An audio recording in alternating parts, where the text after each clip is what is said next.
mejor les podrá sorprender un poco este tema que yo traigo, pero finalmente la intención mía es desarrollar este nuevo proyecto dentro de nuestra futura área de educación, ¿verdad, Luis? Ajá. Dentro del grupo de educación, y es un tema provocativo, tengo absoluta certeza. Yo trabajo la temática original dentro de los estudios de posgrado de acá de CIAD, pero es interesante señalar que existe esta preocupación y que realmente ya deja de ser una preocupación para ser como un elemento activo dentro de los futuros cambios o de los cambios que ya se están gestando en los procesos educativos. Y lo que a mí me ocupa dentro del grupo de investigación es la educación artística, donde también, y de manera mucho más expedita, inclusive por los trabajos experimentales, se está produciendo este arribo y esta modificación sustancial dentro de los conceptos y dentro de la valoración que empieza a tener todos estos cambios generados por estos nuevos paradigmas.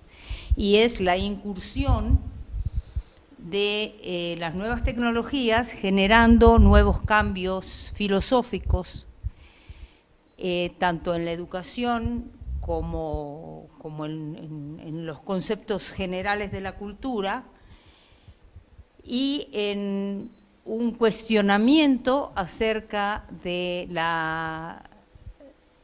del seguimiento que nosotros hacemos o de la inserción que nosotros tenemos dentro del humanismo para dar paso a un encuentro con el posthumanismo, con el transhumanismo, con la cibercultura y con todos estos nuevos instrumentos que se están gestando y que nosotros mismos ya estamos aplicando dentro de los proyectos de enseñanza, sin que nos estemos dando cuenta de que esto sí está generando un cambio en los conceptos.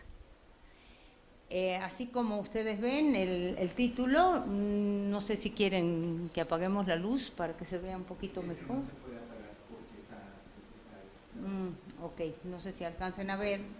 La educación en los paradigmas del siglo XXI, el posthumanismo y los cambios en la identidad humana. Tema también muy interesante y muy polémico, y que sí se contempla dentro de este tipo de trabajo.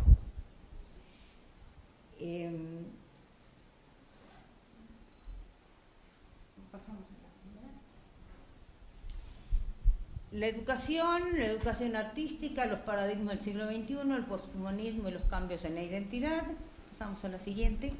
Y ahora me voy a concentrar unos minutos nada más en cuestiones que son muy conocidas para nosotros y que a lo mejor son redundantes, pero sí es importante empezar desde una definición, y que es, cuando hablamos de educación, ¿qué es la educación? La educación, de acuerdo al diccionario, es la formación destinada a desarrollar la capacidad intelectual, moral y afectiva de las personas de acuerdo con la cultura y las normas de convivencia de la sociedad a la que pertenecen. La escuela se ocupa también de la educación en valores, y la educación tendrá por objeto el pleno desarrollo de la personalidad humana en el respeto a los principios democráticos de convivencia. La educación finalmente es la transmisión de conocimientos a una persona para que ésta adquiera una determinada formación. Y esto lo estábamos viendo en las dos conferencias anteriores, donde ya se plantea, en lo que nos acaba de comunicar de manera muy eficaz Miguel, ya se plantean otros dilemas dentro de los procesos educativos y como otras, más que dilemas, otras minucias.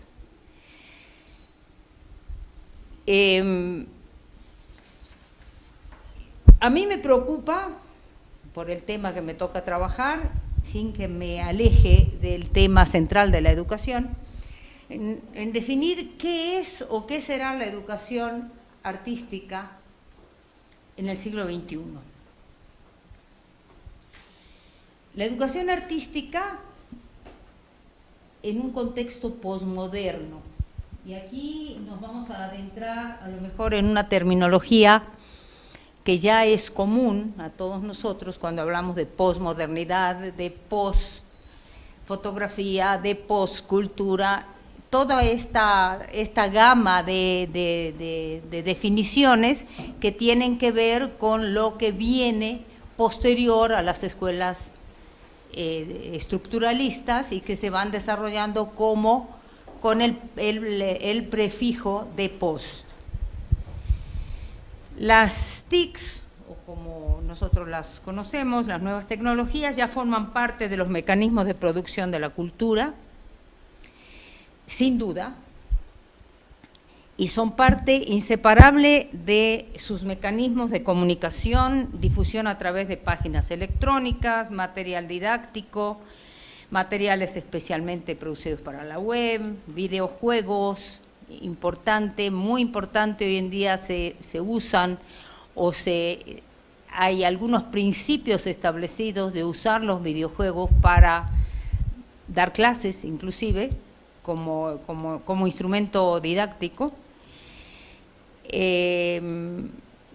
Y todo lo demás que ya conocemos y rearchiconocemos, pero a lo mejor no los terminamos nunca de definir, que son los dibujos asistidos por computadoras, todas las técnicas novedosas de 3D, láser, y todas estas aplicaciones que tienen que ver con el uso de los sistemas digitales, más las técnicas híbridas, los programas asistentes, los retoques de imagen, filtros y posibilidades infinitas que se van cruzando en la medida en que vamos usando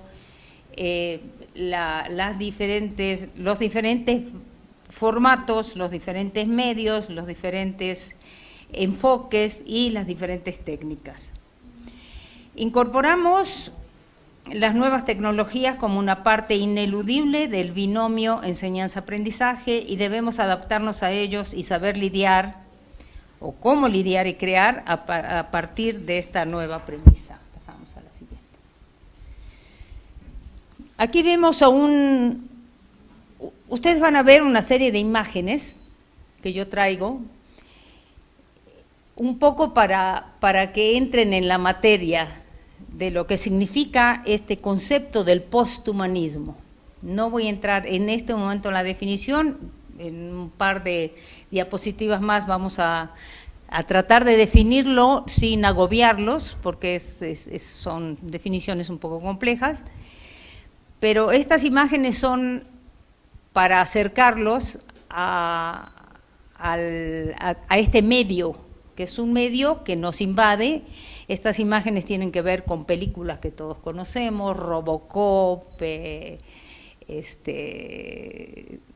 Matrix, la primera de todas ellas que fue 2001, Odisea en el espacio, la computadora HAL que se vuelve loca, etcétera.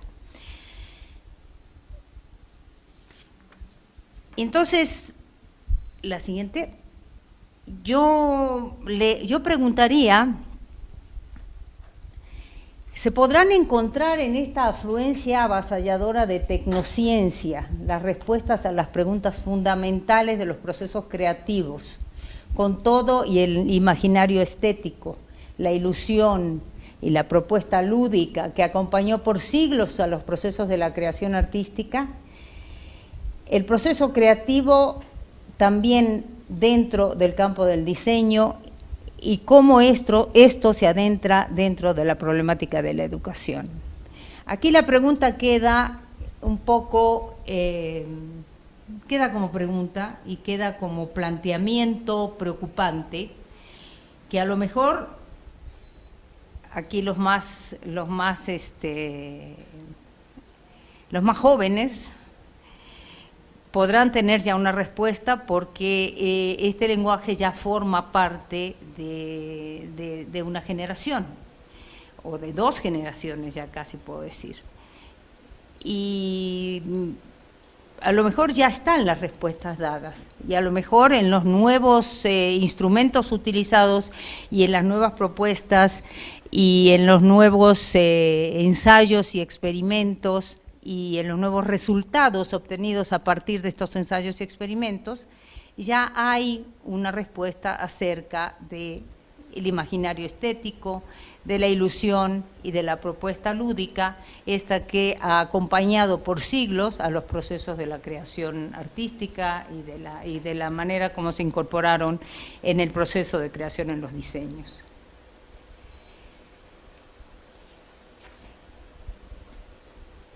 El siglo XXI y el acelerado desarrollo de la ciencia y la tecnología trajeron sin duda la imaginación y las posibilidades hacia nuevas creaciones tecnológicas que fueron cada vez más parte intrínseca de los humanos.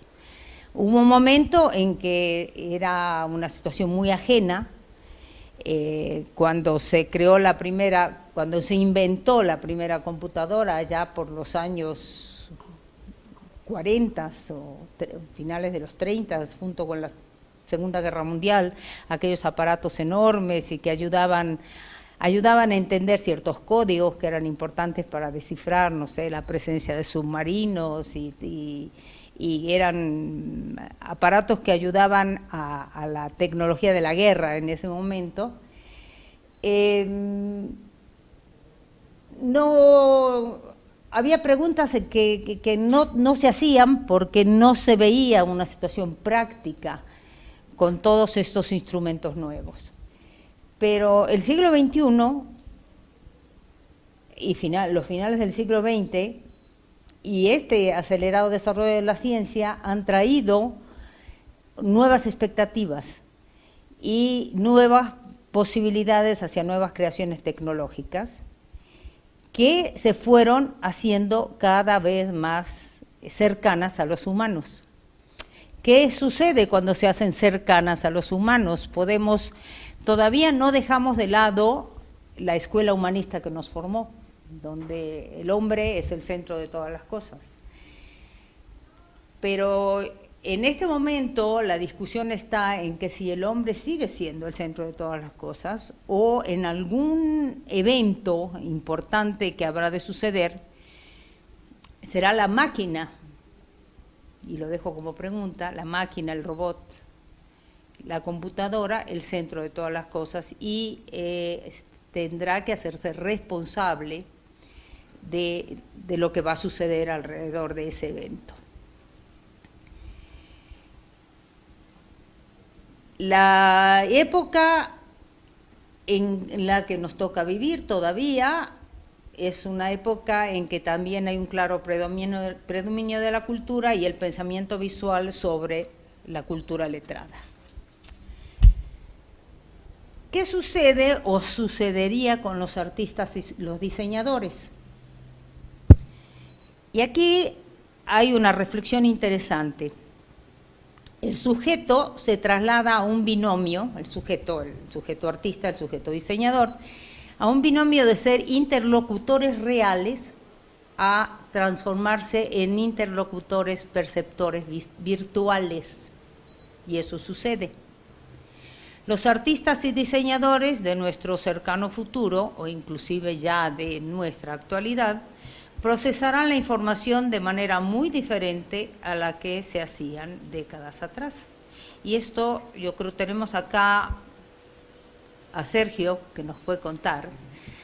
Me gustaría escuchar también algunas experiencias de los presentes, de los aquí presentes. ¿Cuál es la experiencia con las nuevas tecnologías aplicadas, en este caso, a los estudios que hizo Sergio y a las cosas que él conoce sobre el uso de las impresoras 3D? O sea, no estamos lejos y no me quedaría yo con la idea de que va a suceder, sino que son situaciones que se están dando en este momento e inclusive nosotros las estamos incorporando en el trabajo con nuestros alumnos. ¿Y qué cambios va a generar esto en la percepción? Es lo más importante.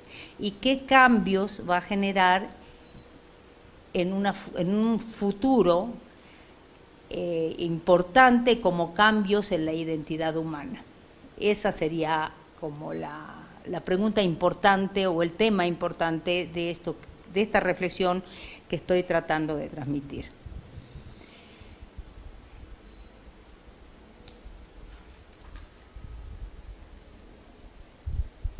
El modelo existente en la era industrial ya fue radicalmente afectado, o sea, aquello que conocíamos como tal ya no es, y la noción de trabajo ha sido modificada definitivamente, y hay nuevas alternativas.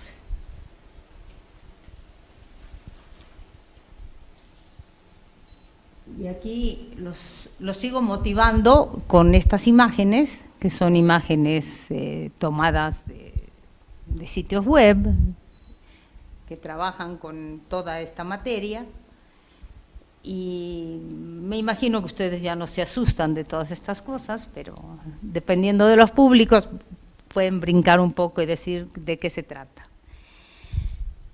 Hay una investigadora de Costa Rica muy interesante que yo la he seguido, se llama Gabriela Chavarría Alfaro, y ella tiene, de acuerdo a unos desarrollos teóricos que ella lleva a cabo y que están en un repositorio de la Universidad de Costa Rica, que dice así, que en los años 80 circulan en el mundo intelectual y académico occidental términos como deconstrucción, y hablábamos hace rato de los post, pero la deconstrucción viene después del estructuralismo, viene el deconstructivismo y después empiezan a generar todas las teorías post que vienen con, yo no les voy a dar acá toda una sesión de posmodernismo y de las teorías de posmodernismo, pero vienen ligadas a todas estas ideas del post. Viene el posmodernismo, el poscolonialismo, la posfotografía, que yo estoy dirigiendo una tesis de doctorado que se llama así, fotografía y posfotografía, y que cuestionaban los fundamentos epistemológicos de la modernidad y del orden mundial, así como proponían un cambio radical en la cultura. Eso es el posmodernismo. Es la mezcla de estilos por un lado, hablando de cosas mucho más concretas, y por otro lado es el cuestionamiento de los fundamentos epistemológicos de la modernidad y de este orden mundial establecido, y lo que va a propiciar un cambio radical en la cultura. Estamos en presencia de una nueva era. Nos guste, no nos guste, nos acomodemos o no nos acomodemos a ella, es un nuevo siglo, es el siglo de la velocidad y del ciberespacio. El siglo del empoderamiento de las periferias frente a las metrópolis, el siglo de la revolución digital y el siglo XXI que deja atrás al humanismo tradicional para dar paso a otras concepciones de lo humano y a otras subjetividades, como los cyborgs, el hombre numérico, el hombre simbiótico, y muchos otros modelos que se van presentando dentro de esta nueva filosofía, que sería el posthumanismo, el transhumanismo, con sus defensores, con sus detractores, con las teorías generadas alrededor de esto, y con la presencia de los robots. Y entonces estamos en presencia nuevamente de lo que sería una cultura que tiene que adaptarse a esta condición de la cyberculture o la cibercultura, donde el robot va a tener una presencia muy, muy importante y donde uno de los problemas fundamentales va a ser, primero, qué va a suceder cuando el robot desplace, en muchos casos, y ya está sucediendo, a las personas, a los seres humanos, y qué va a suceder más adelante. Le daremos independencia al robot para ser independiente para tomar decisiones. Habrá detrás del robot aquel que va a decidir en lugar del robot para tomar las decisiones. En fin, creo que hay muchas preguntas alrededor y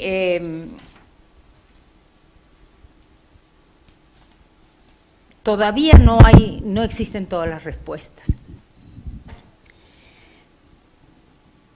El autor Javier García Calandín, de la Universidad de Valencia, leí varios artículos de él y me dejó pensando en una reflexión importante que él hace en un texto que se llama Repensando la innovación educativa en y desde la filosofía, quien concluye que la innovación educativa supone un reto para la filosofía a la luz de los avances en la investigación educativa. Y yo estoy rodeada de compañeros, de colegas que trabajan con la investigación en la educación, y sí sería, no sé si lo podemos tomar como una recomendación, me parece importante adentrarse hoy en día en toda esta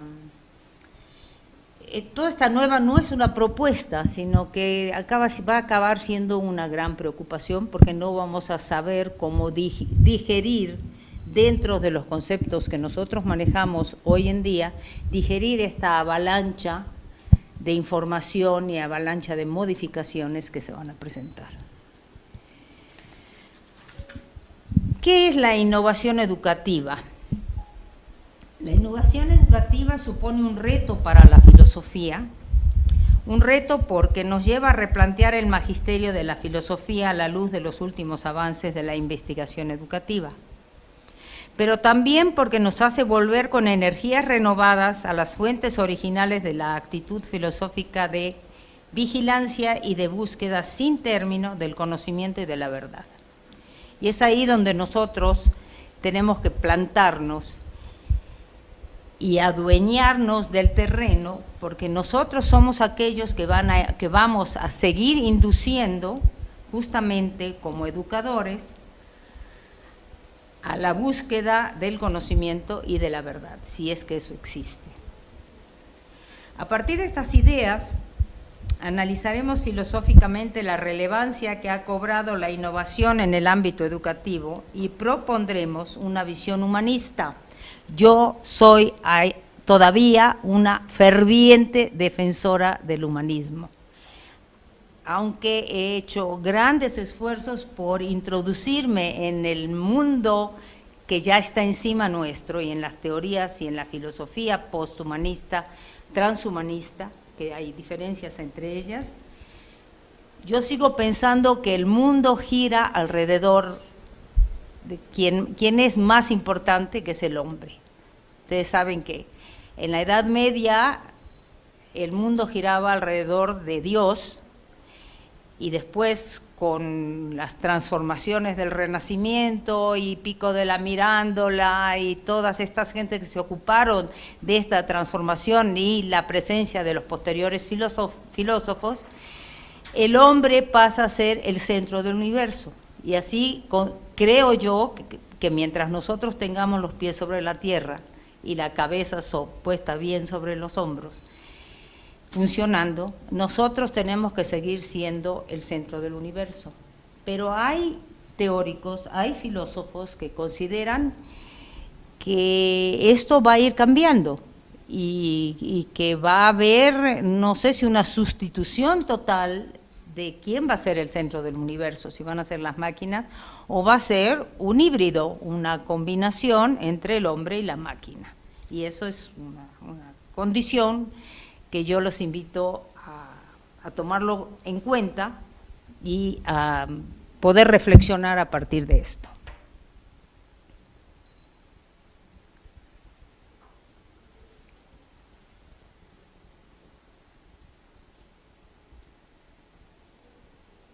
A partir de estas ideas, entonces, analizaremos filosóficamente la relevancia que ha cobrado la innovación en el ámbito educativo y propondremos una visión humanista, no reductiva a las nuevas tecnologías, para entender la innovación educativa con especial significación para la labor educativa de esta misma filosofía educativa.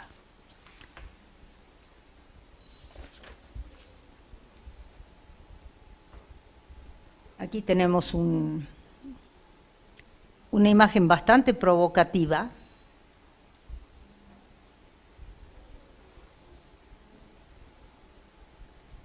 No sé qué reverbera en la cabeza de ustedes en este momento viendo estas cosas. Me imagino que no es ninguna novedad, todo el mundo conoce, estamos muy familiarizados. Yo creo que los niños nuestros están más familiarizados con estas imágenes que nosotros mismos. Pero la preocupación es cómo incorporamos estas imágenes dentro de la educación y dentro de nuestra cotidianeidad educativa. Y de qué manera las vamos a convocar a que entendamos esta transfiguración y entendamos esta es una revolución. Hay algunos planteamientos teóricos que yo los invitaría a considerar, a contemplar, y que la mayoría de los teóricos del posthumanismo concuerdan que el ser humano es inseparable de la técnica y se modifica a sí mismo en relación con su entorno, en una relación que a la vez modifica su identidad. Sin embargo, hay divergencias en cuanto a la transformación que puede alcanzarse a través de las prácticas científicos-tecnológicas, ya que como exponen teóricos como Sloterdijk, como Hans Jonas, el tener poder para hacer algo no implica que haya que hacerlo. Y hoy más que nunca se requiere una reflexión sobre nuestra responsabilidad con el futuro, pues las posibilidades de dichas prácticas para transformar nuestro mundo y nuestra especie nos enfrentan a dilemas éticos, y recuerden esta palabra, que hubieran sido inimaginables en el siglo pasado. Este señor es uno de los grandes pensadores y de los grandes defensores dentro de este mundo teórico nuevo, dentro del posthumanismo, y es un teórico del posthumanismo, pero él es un defensor del humanismo todavía. Es Peter Sloterdijk, para quien está más o menos enterado, informado de estas teorías. El potencial apocalíptico de la técnica, y aquí hay palabras así como muy pesadas, ¿no? El potencial apocalíptico de la técnica, su capacidad de poner en riesgo la pervivencia y la supervivencia de la especie humana, con la capacidad de echar a perder la integridad genética. Podría ponerse el micrófono, es que no se escucha. Ok. La capacidad de echar a perder la integridad genética, modificarla arbitrariamente o incluso destruir las condiciones de su vida superior sobre la Tierra. Plantea la cuestión metafísica con la que la ética nunca se había confrontado anteriormente, y es si debe haber y por qué una humanidad, por qué ha de conservarse al ser humano como la evolución lo ha hecho, y por qué ha de respetarse su herencia genética, incluso porque debe existir la vida.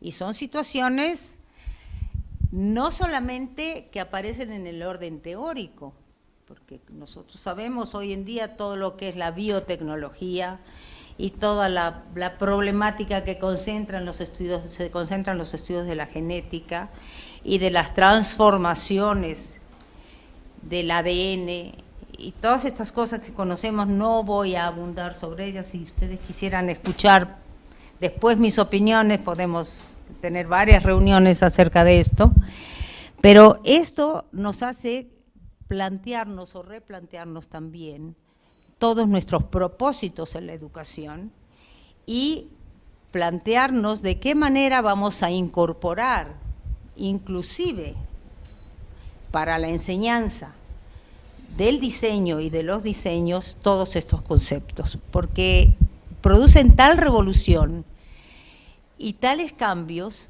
que realmente provoca repensar y volver a plantear toda una filosofía educativa.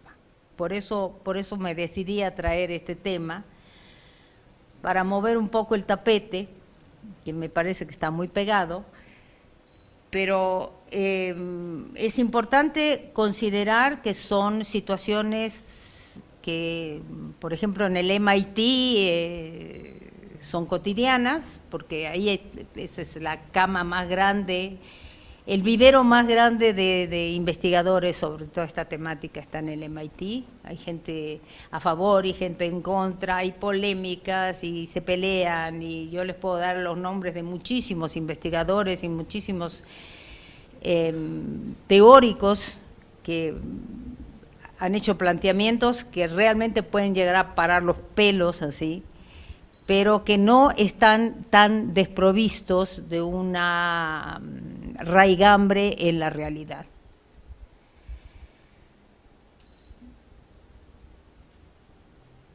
Y aquí hay una pregunta, ellos dicen, ¿por qué habrá de conservarse al ser humano como la evolución lo ha hecho? ¿Y por qué habrá de respetarse su herencia genética? Incluso dice, ¿por qué debe existir la vida?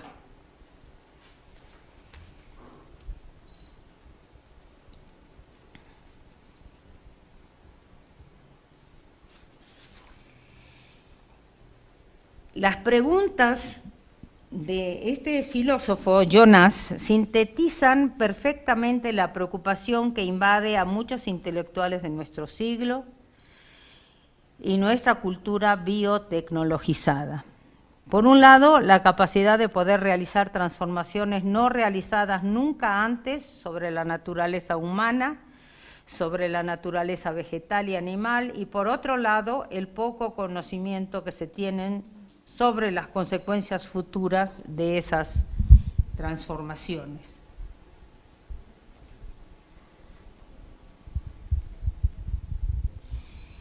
Esta falta de conocimiento sobre las consecuencias hace que los riesgos se maximicen, ante lo cual se aconseja prudencia.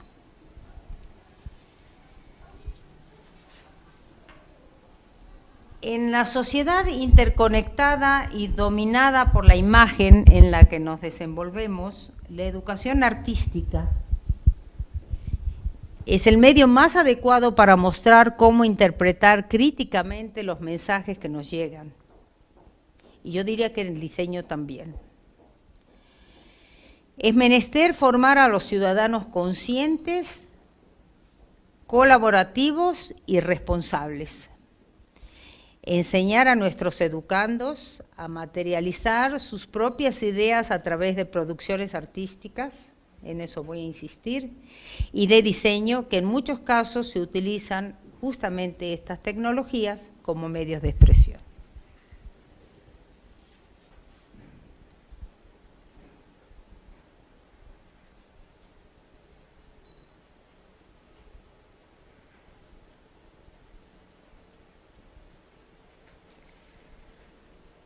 La revolución cibernética, como dice también la diapositiva, está generando en todos los ámbitos, y entre ellos en el terreno de las producciones estéticas, una cultura diferente, con muchos planos diferenciales, otros planos diferenciales.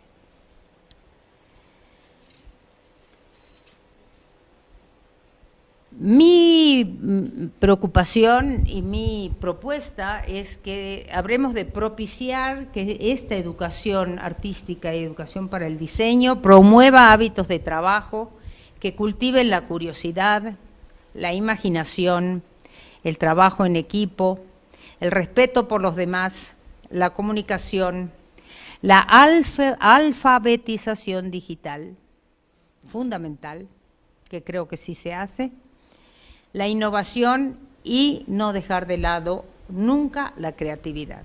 Sin duda, la educación artística debe ser un pilar básico en toda educación de carácter integral e innovador. Cabe entonces preguntar,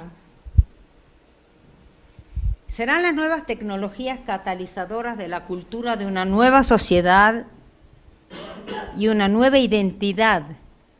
Es decir, seremos testigos en estos tiempos de los cambios en la identidad humana, y aquí es donde empieza a haber como un signo de interrogación muy grande, y ustedes me pueden decir, no sé de qué está hablando, porque van a haber cambios en la identidad, y es una pregunta que yo dejo para que ustedes mismos traten de resolver de acuerdo a algunos parámetros que yo les puedo dar, de acuerdo a mis investigaciones.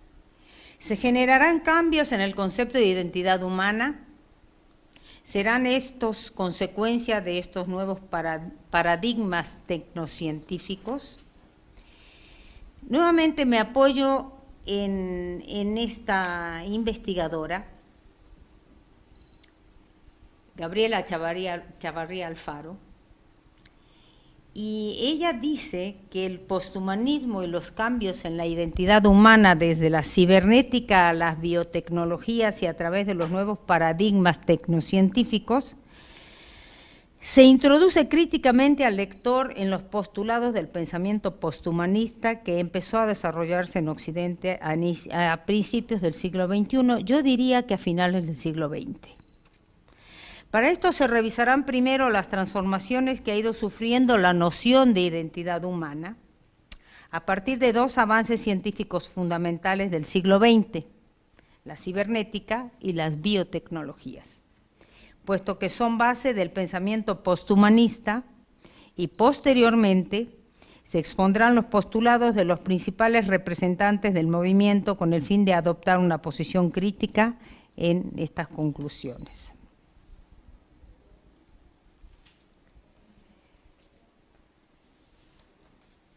¿Qué es la identidad humana y qué relación tiene con la cibernética y con las biotecnologías?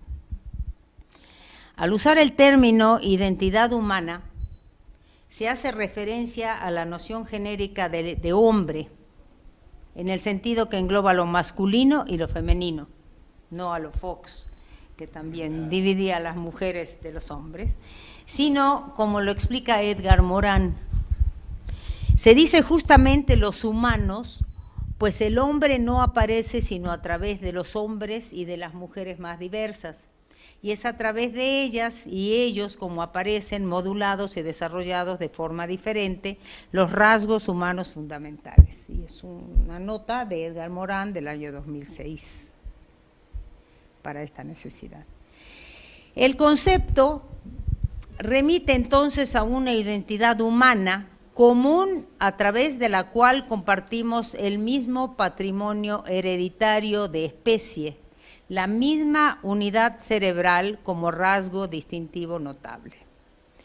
Todos los humanos tienen en común los rasgos que hacen la humanidad de la humanidad, una individualidad y una inteligencia de tipo nuevo, una cualidad cerebral que permite la aparición de la mente, la cual permite la aparición de la conciencia.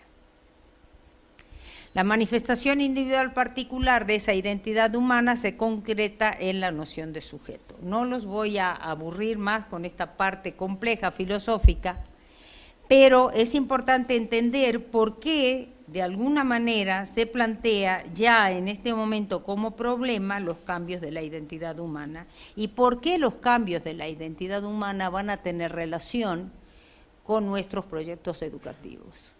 Porque hay que tenerlos en cuenta. La definición de sujeto debe ser en primer lugar biológica.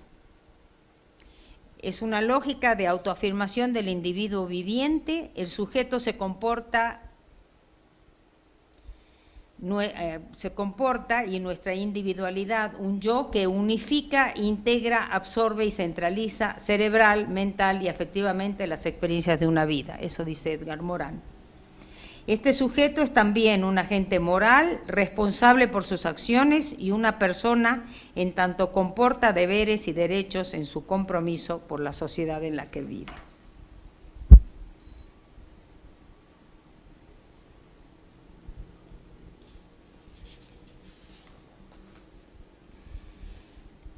Creo que estamos un poco pasados de tiempo. Estamos cortos. Quisiera poder avanzar rápidamente, sin detenerme mucho en las explicaciones y en las teorías acerca de qué es el posthumanismo, qué es el transhumanismo, cuál es la diferencia entre uno y otro. Podrían ser temas que cada uno, de acuerdo al interés que esto despierte, podrían tratar de estudiar. Hay muchísimo material en la web. Pero es importante decir que cuando hablamos de la noción de sujeto y cuando hablamos de cambio de identidad, esta noción de sujeto es heredera de la Ilustración todavía, y muy particularmente de Rousseau y de Kant. Además, está en la base de la representación de la identidad humana que se encuentra en la Declaración Universal de los Derechos Humanos, donde se habla de la dignidad y el valor de la persona humana y que ha sido consenso para nuestra especie hasta hoy en día. Hay un librito que yo les recomiendo mucho que se llama De la dignidad humana, que es un libro post-renacentista de Pico de la Mirandola y que es justamente así, de la dignidad, habla de la dignidad del hombre, la dignidad del hombre. Es la que está en la base también de los humanismos antropocéntricos del siglo XX.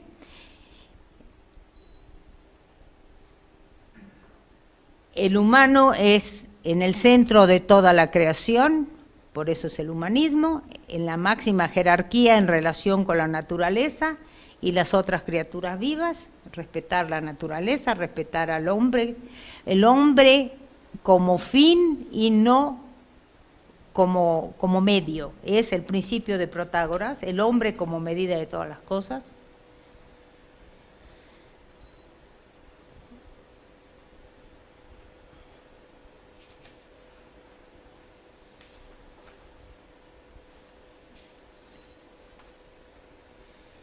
Y podemos entrar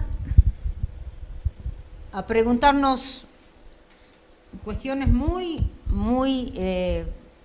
de futurismo, como preguntas de futurólogas. La inteligencia artificial y hacia dónde nos lleva. Y estamos en eso, estamos viendo, probando, entendiendo, digiriendo los experimentos, escuchando las opiniones de unos y otros, de un bando y de otro bando, las opiniones a favor, las opiniones en contra, pero que es un hecho porque ahí está, la inteligencia artificial está. ¿Y hacia dónde nos lleva?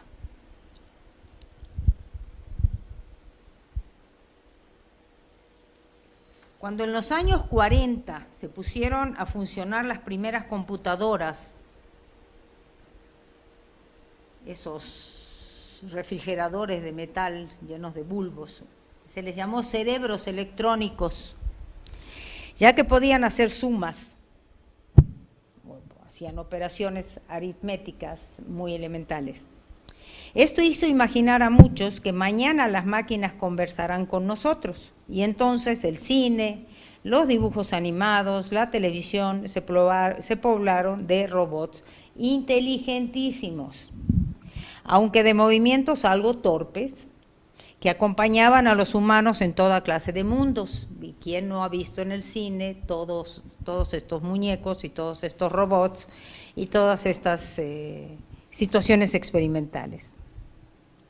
Mientras los alumnos de cibernética seguían perforando tarjetas, en el cine la computadora HAL, ¿se acuerdan de la película 2001, Odisea en el espacio?, se ponía paranoica y tomaba la decisión de asesinar a todos los astronautas de la película 2001, Odisea en el espacio. Esa noción de sujeto biológico autónomo, racional y esencialista como representante de la identidad humana va a sufrir cambios importantes en su concepción a partir de los descubrimientos de las cibernéticas y de la biotecnología. Una pequeña introducción y pasamos ya a preguntas que tienen más referencia con nuestro problema de la educación y con el problema de la educación visual, básicamente. Y dice, tanto la cibernética como las biotecnologías son básicas para el pensamiento posthumanista, porque sus descubrimientos han permitido a filósofos y científicos imaginar un mundo construido más allá de los postulados humanistas, con seres que traspasan los límites biológicos que son propios de nuestra naturaleza humana. Son ellos los que quieren afirmar radicalmente el fin de lo humano, como se ha conocido hasta hoy, para proponer un ser que dirija su propia evolución genética.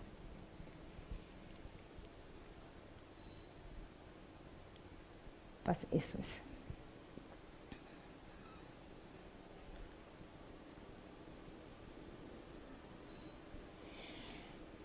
En esta misma línea de pensamiento, otra filósofa habla de la cibernética como la fuente de una revolución epistemológica, era lo que yo decía al principio, porque propuso la comunicación como un principio organizacional y el concepto de información llegó a tener una enorme fluidez conceptual, pues se convirtió en un principio universal de organización y regulación.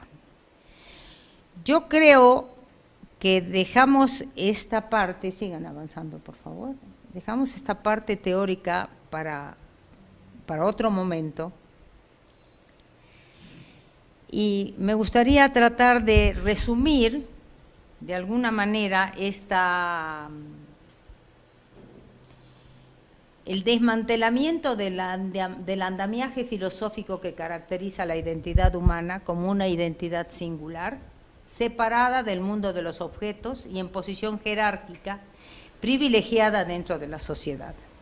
Por tanto, esto trae como consecuencia no solo cambios en la noción de lo humano, sino reformulaciones del entorno social también, porque ya no estamos frente a una sociedad constituida solamente por seres humanos, sino que los agentes no humanos adquieren cada vez mayor relevancia y la interacción entre humanos y no humanos transforma nuestras ideas de la vida en sociedad. Quiero pasar a las últimas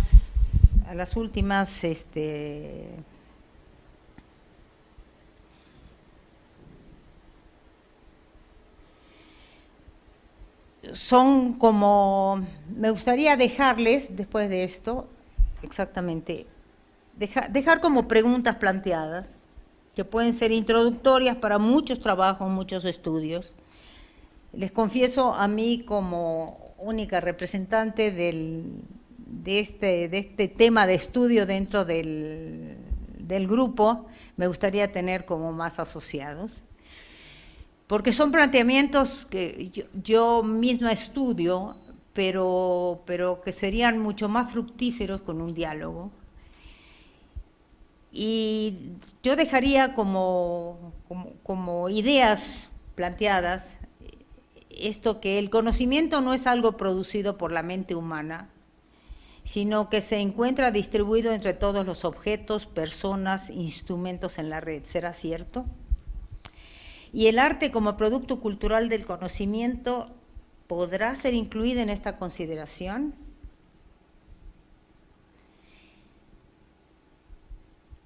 Los cambios se reflejan en la sensibilidad tradicional, influenciados por la nueva realidad circundante y con una nueva noción del espacio al introducirnos a un mundo virtual de simulación.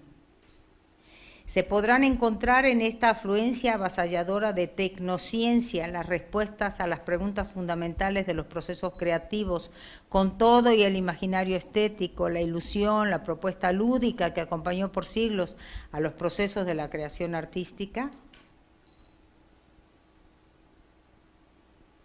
Esta intersección, hibridación e imbricación presenta como resultados cambios importantes en la sensibilidad y visión del mundo.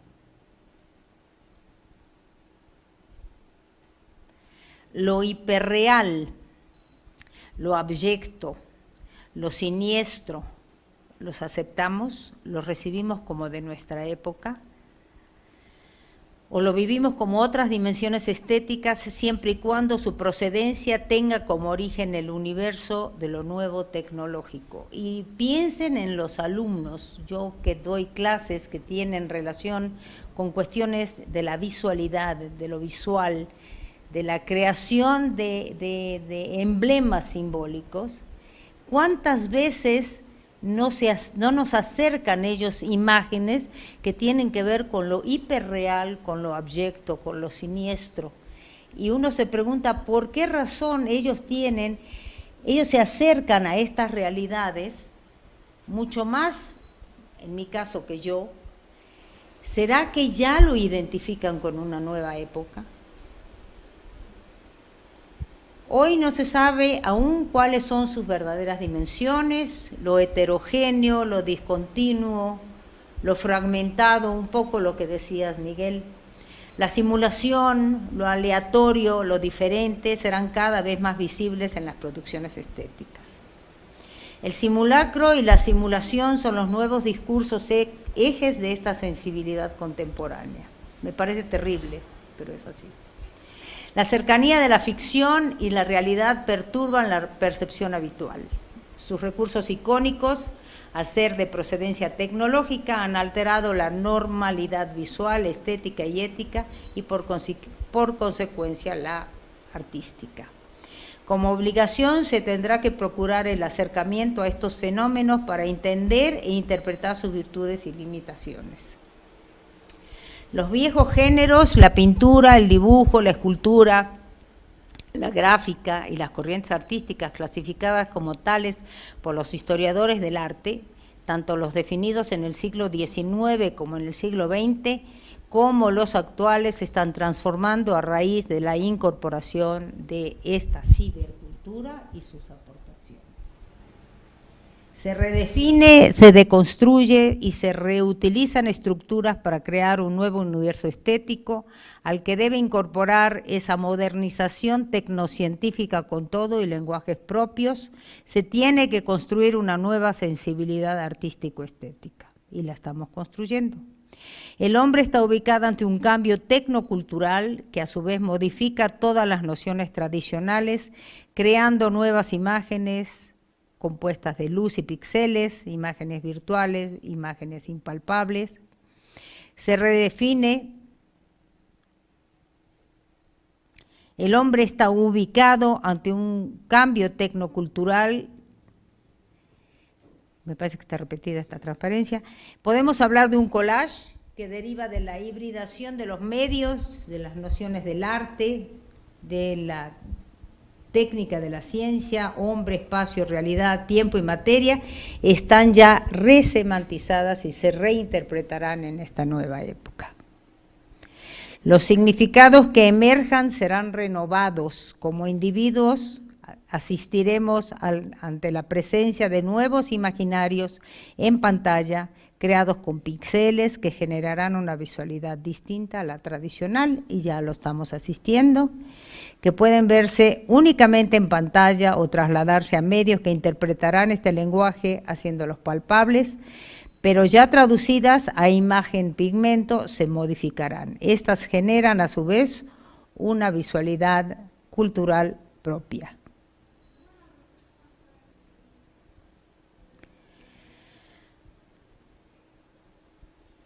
Se establecerán se establecerá una cultura visual no conocida, la que a su vez cambiará las estructuras axiológicas, epistemológicas y estéticas. Y para finalizar, Tomás Heine, filósofo, dice que la próxima evolución de la humanidad es uno de los problemas más profundos del futuro. Muchas gracias.